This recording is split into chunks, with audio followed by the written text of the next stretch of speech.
Hey guys, I'm Benjamin James Baker, also known as EG.DeMusliM. I'm a professional StarCraft 2 player playing for Team Evil Geniuses. So, I'm a Tal'darim player, and if you guys need help, this is what this video is for. I'm specifically looking at TvP in this matchup, and that's a matchup that I've been having trouble with for a while, but I'll get right into this game and tell you some things that I've started to realize. So, this map is Tal'darim. I am against a professional player from MVP called Tails, and I've done a video against him before, but he's obviously a very good player on NA, so I like to use replays against him. Anyways, I'll be running this on ×2 speed and getting the game going. So this is cross map on Tal'darim. Initially, I just want to be talking about little things like mineral stacking. Just for him, he is doing that. It's obviously a good trick that I talk about every game at the start. If you don't have anything to do and you find yourself aimlessly clicking around, you should mineral stack. As you can see, I'm kind of avoiding it. And that is just through being sheer laziness, really. You can earn a few extra minerals, and here I am kind of stacking. But yeah, it could be done much faster. Picking out the closest spots, trying to stack, there we go. So yeah, I was just a bit lazy at the start, but anyways. Things do get started very normally. Production tab's on, so we can see everything that's been built. Gateway and barracks roughly the same time. And look, neither of us are scouting right now. This is a big map. We both want to get as much of an economic lead as possible. We've both played each other a few times, so we're starting to discover each other's styles. Is there any point in scouting so early if you're just going to see a barracks and then a marine coming out? Probably not. But if I went for a CC first, he'd be in a little bit of trouble, given that he wouldn't have scouted it straight away. And then if you are against CC first and you scout it very early, you can chrono boost the Zealot and do a lot of damage, or even pull some probes. So on his part, he's just taking a risk and it's paying off. So right now I do scout after my barracks is done, it's normal timing, and I make an expo after my orbital command starts, making my second depot after I started making my command center. Very normal timings, and we'll see me throwing down a second Rex soon. And I'm throwing a bunker. 4:05 is roughly the time that a Stalker can come out if they chrono boost it, and we see it is coming out.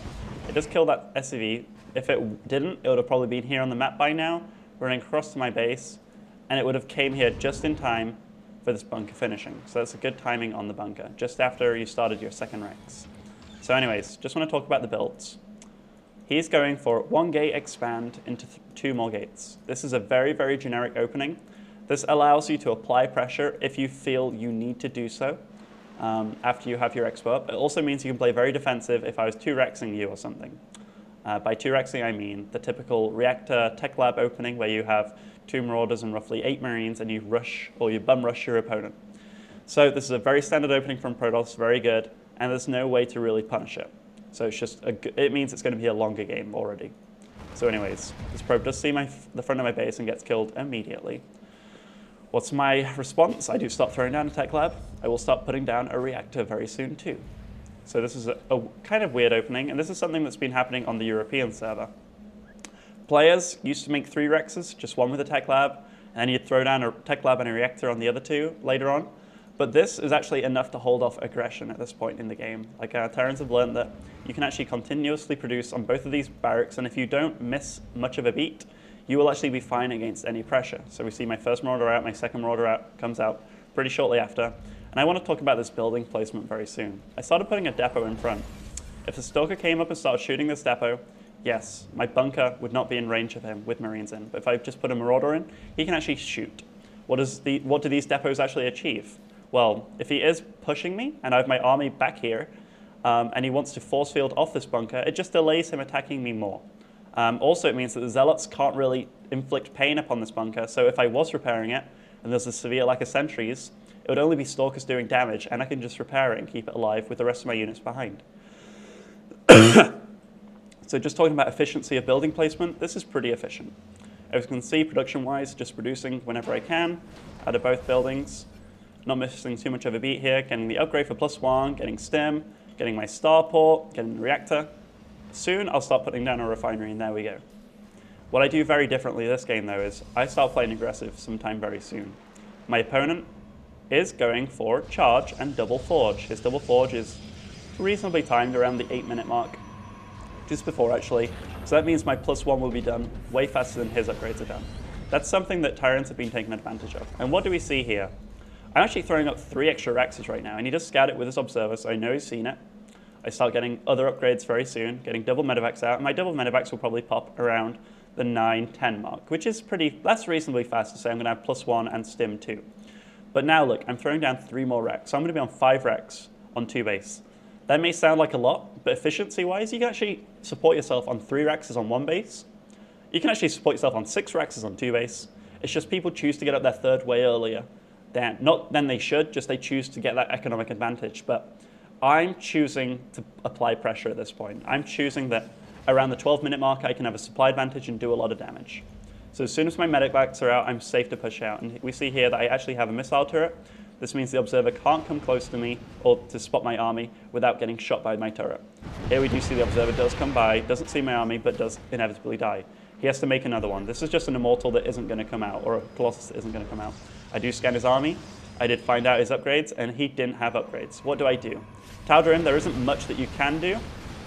In terms of if you come up here, he's got enough sentries, just 2, to force field me off and do a lot of damage. Here I'm just taking advantage of my range, killing an assimilator, annihilating his gas a bit. I scout with 1 marine up the ramp. This is a pretty nice move. Here, this is something that I want to point about. You want to bait force fields. I start running back very early. These force fields start to work against him. Sure, he's picking off units, but look at these zealots. They have to run back now. There's no point in running against this wall. I do stim again. Supply-wise, I am ahead at this point. I run over here. I see that he doesn't have an expand. This is good for me. This is very good for me. I do see that he wants to expand, given that probe was there. I do take a fight here, which his 1-1 is done now, and the fight will start going much better for him. So this is when I have to really, really run back. But if we look at base, I am actually producing a decent-sized army. His army does chase me down. I do believe I lose this medevac and a few marines here, but I try and micro as best I can anyway. So I lose the medevac and I start stutter step microing, trying to kill a few zealots, which they do die. And I mean, I'm microing as good as I can here. So I do start running now. There's just too much, and I do start getting away. ×2 speed. Despite that engagement happening, it actually went pretty good for me. I'm ahead in supply. Upgrade-wise, I'm going to be 1-1 when he's 1-1. While he is getting his level 2 upgrades, I'm just massing a force right now. I've even got a few marines idle there, but I'll bring them along with me pretty soon. So I'm producing medevacs, producing marauders, producing marines. Everything's going good. I will start producing a command center there, but right now I'm just focusing on getting units out ASAP. So faster ×2. I do start moving out. I bring those marines with me, bring the medevacs with me, start producing a 3rd, and I've got a 20 supply advantage. How, you may ask? Well, this is part of the build. If we look at the SCV count, I'm actually not that far behind SCVs. I've got 62 against 67. That's really good. And obviously, supply-wise, I'm ahead. And look here. I start stutter step microing against his units. Supply-wise, I am ahead in supply. I still stutter step. I am losing medevacs, but I start microing them back very soon, away from the stalkers. But look, all the zealots are dead. Now it's just mushy stalkers. They do start getting mopped up. And what does he have? He just has zealots with charge. This is just before 2-2. This is a lovely timing. And I'm 132 supply against 80. This is insanely good for me right now. I do start focusing the probes over here. He doesn't pull them back for whatever reason. I'm annihilating him here. Worker count killed 25, and it's just stacking up more by the second. So I'm doubling his supply right now. My 3rd is very soon to be up. I'm going to be getting 2-2 upgrades too. His 2-2 is just about to kick in, but it doesn't matter when you've got half the supply. So his army is here. It's looking kind of decent. He blinks behind the zealots. The zealots do run at me. The probes also come to attack me. The supply, look, his is dwindling. You're not going to beat this Terran army anytime soon with what he has.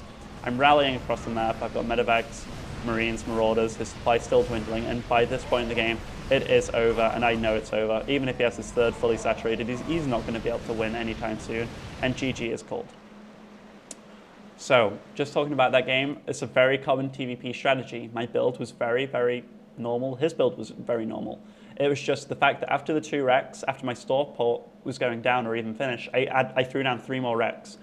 And the reason being, a lot of Terrans, or a lot of Protoss are playing greedy against Terran, and the Terrans are feeling like they can get away with a 3rd.